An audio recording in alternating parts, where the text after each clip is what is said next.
We need to point up there, right? Because that's the QR code for the coffee. At any time, grab your phone, take a snapshot and donate. I brought along a few stats for you and a few bits of information, but first I think we need to test the emoticons. BB the Link Builder is leading with 1, 2, 3, 4, 5, 6, 7 love cat emoticons. So find your cat emoticons, because I think this is going to be a theme tonight. Cat or dog person. Is there a dog love emoticon? Stick them in the YouTube chat. You're about 30 seconds behind me, so I won't be able to see those go through. So please test your emoticons. And there's a good reason for you to test your emoticons, because that is Sammy. 10 years ago, Sammy the cat, my German cat, he's lovely. So test your emoticons on that one. Michael, well done. Test your PayPal too. There's the PayPal link.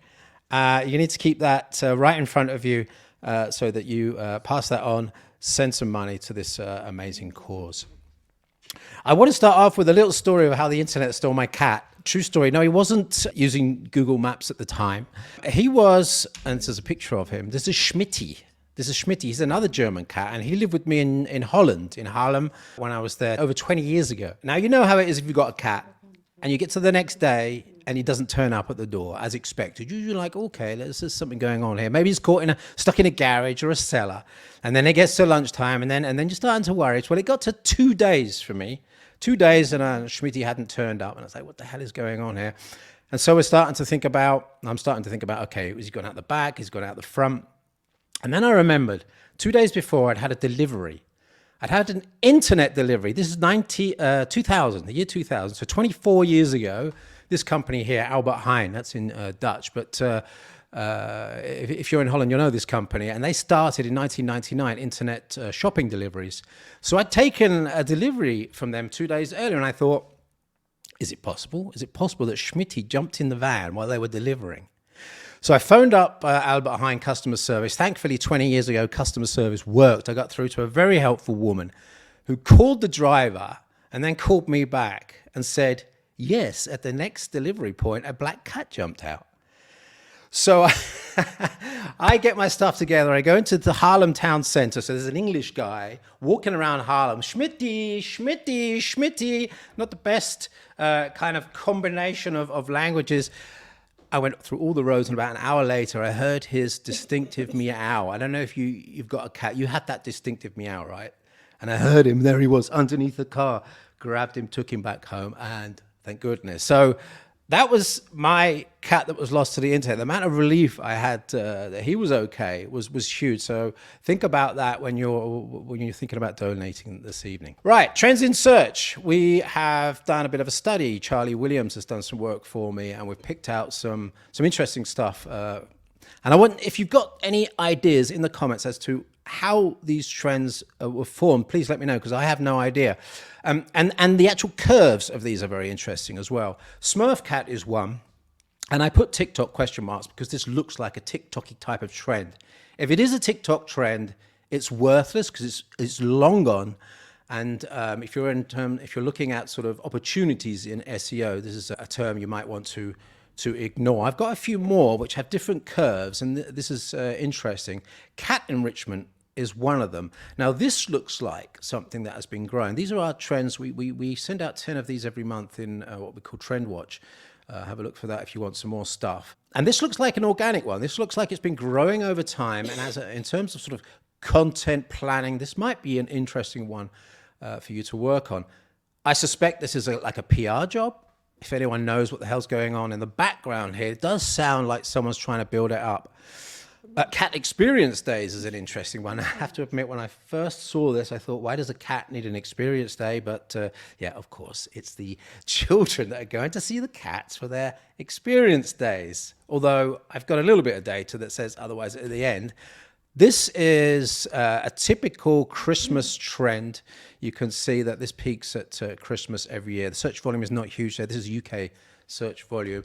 Dog experience days, on the other hand, has a much higher volume. So if you're working in that area of cat care, pet care, cat love, dog love, that sort of stuff, look at these sort of trends and see if you can build content around them. When it's going up like that, it's an interesting one to try and use to help customers. There's another little trend here, and I really, really need your help on this one. Introducing to a kitten to a dog is an annual trend which peaks in October. And I have one idea about what this might be. Is it possible that when a kitten is 6 months old, you can introduce it to a dog? I never heard of that.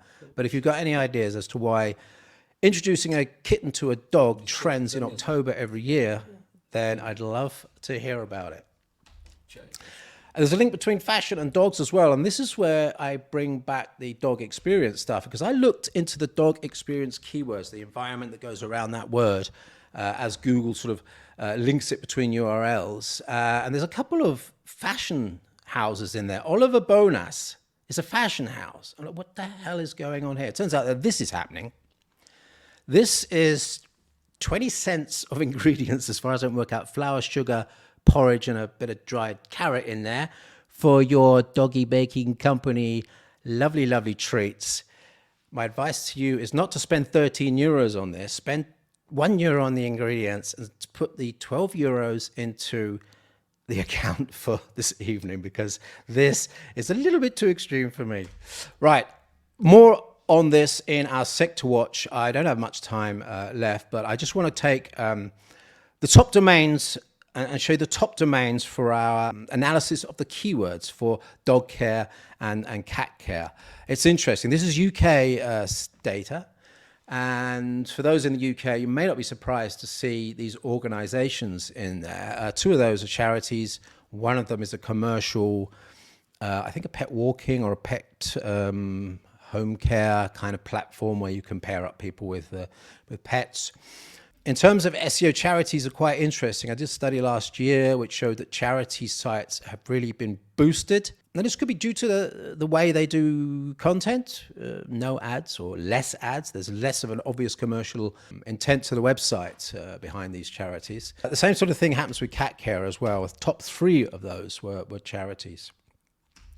Let's have a quick look at RSPCA, because that's the number 1 here. Org.uk, by the way, used to be guaranteed charities in the UK. It's not anymore. So if you see Org.uk, it can also be commercial websites now. This is the visibility index for that domain over the last 5 years. The visibility index is kind of like your shop front size, your click potential, and there it is going up at the core update. But that's a nice, organic, stable, big number there of clicks. I dive down into the domain and we can see that they've got this advice and welfare site. This is their content strategy. Content marketing, search marketing strategy is under this advice and welfare. And if we dive down there, we can see it's got the same curve as the domain above it. Interesting to see, and this is a great way to measure success of content. You go down to the directory and you see for all the ranking keywords in that directory, what percentage are ranking on page 1, because that's where you need, obviously, the rankings. In this case, this is an excellent, above average, 35%. Now, have a think about that. When you're doing content strategies, this is a great way to measure success over time. You've got to push all those up into the front. You won't get to 100%. We rarely see over 60% for content strategies. If you've got some brand ownership, you might get a bit higher, but that's it. Caring for cats and kittens is that's supposed to be a video there, but it's not working. 435 URLs and a potential 903,000 clicks, potential clicks every month. A few words on that charity type thing. They have some natural advantages. Obviously, that's brand trust. There's a lot of trust in charities, especially in the UK. There's a lot of transparency that goes with charities. They have to abide to certain laws about transparency, policies, and you'll see those on the website. I don't know if they help, but it certainly gives the user maybe a feeling of they know exactly what they're looking at. No ads, it's not actually true. Of course, charities are commercial businesses as well. There are ads within, very soft ads, and that's why I say soft business model in there. In fact, RSPCA has cat insurance comparison platform there, which I'm sure they're working on as a sort of affiliate model. Charlie Williams has done the report, and I won't go through those quotes, but he's gone down into 4 different winners from the topic. The Sector Watch will be out early next week. Systrix.com/Sector Watch. There's already 15 different sectors that have been analyzed by Charlie, and they're fascinating. If any of those sectors match you, go into that data and have a look at it. It's some great blueprints for success.